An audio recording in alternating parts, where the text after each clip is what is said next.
ایک دفعہ کا ذکر ہے، ایک جنگل میں ایک بہت گھمنڈی اور بدتمیز ہاتھی رہتا تھا۔ اس کو اپنی طاقت کا بہت زیادہ گھمنڈ تھا۔ ایک دن وہ ایسے ہی جنگل سے گزر رہا تھا کہ اس نے ایک طوطے کو بیٹھے ہوئے دیکھا۔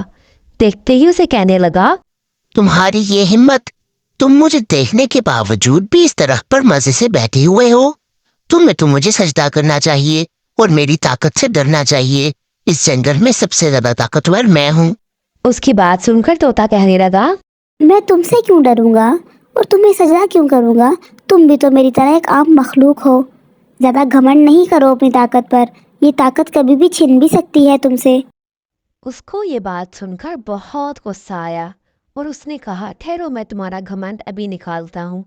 اس نے زور سے اس درخت پر ٹکر ماری جس پر طوطا بیٹھا تھا۔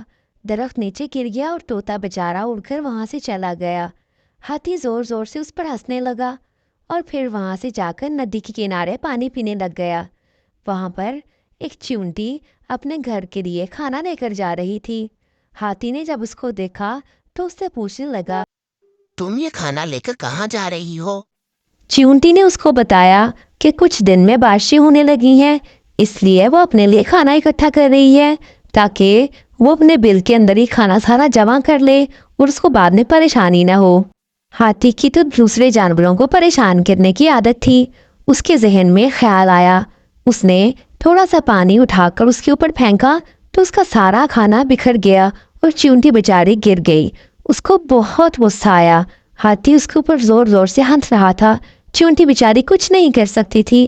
وہ بے بس ہو کر وہاں سے چلے تو گئی، لیکن اس نے سوچ لیا تھا کہ وہ اس سے بدلہ ضرور لے گی۔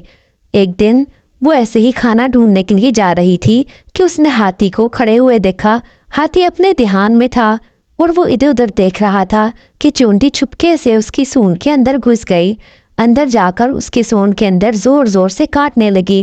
اس نے اتنی زور زور سے کاٹا کہ ہاتھی کو بہت تکلیف ہونے لگی۔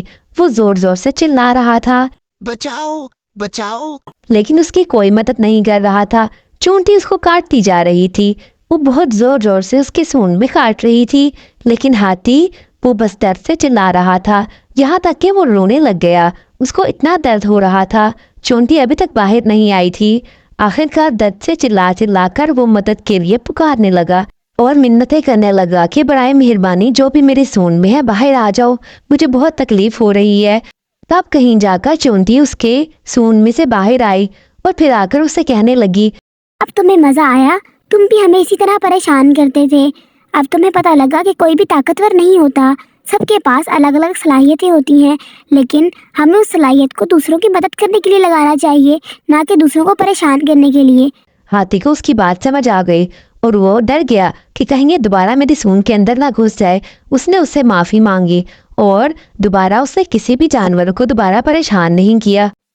اگر آپ کو یہ ویڈیو پسند آئی ہے تو ویڈیو کو لائک اور چینل کو سبسکرائب کیجیے تاکہ آپ کو روز اس طرح کی نئی نئی اور مزیدار سٹوریز دیکھنے کو ملتی رہیں۔